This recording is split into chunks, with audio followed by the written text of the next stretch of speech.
Well, people impacted by Hurricane Helene have a variety of ways to cast their ballots, but making sure they know that is a challenge of its own. Voting groups are launching a campaign today aimed at increasing voter registration and turnout. Our Capitol reporter Michael Hyland is live in Raleigh. And Michael, you talked with people displaced by the storm about trying to navigate all of this.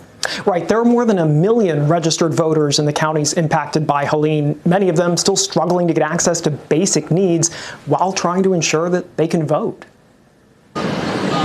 The damage from Helene is so extensive, Jamie Gunter isn't sure when she'll be able to go home. It's terrible.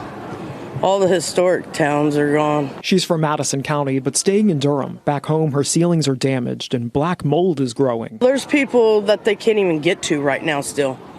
You know, there's bridges washed out. She came to Raleigh Friday determined to ensure her friends and neighbors still find a way to participate in the upcoming election. This week, the State Board of Elections and the legislature approved a variety of bipartisan changes aimed at accommodating people in the hardest hit counties. For example, local election boards have flexibility to move voting sites. Caitlin Swain is with Forward Justice, which is part of a coalition that's trying to boost voter registration and turnout. She says state lawmakers should have restored the 3-day grace period after the election for absentee ballots in case the Postal Service delivers them late. No voter should have their vote thrown out or questioned because of this natural disaster. When I asked Republican Senate Leader Phil Berger about it, he said the state has made other changes, including allowing people to turn in their absentee ballot at any other county's election office. It's our belief that with the changes that were made where they can turn those ballots in at additional places, that should address any possible problems. Jamie says even while dealing with this crisis, she's determined to find a way to cast her ballot. Oh, I'll find a way to vote.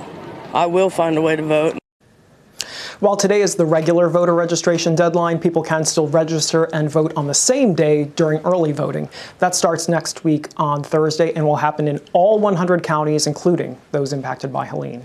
Live in Raleigh, Michael Hyland, CBS 17 News.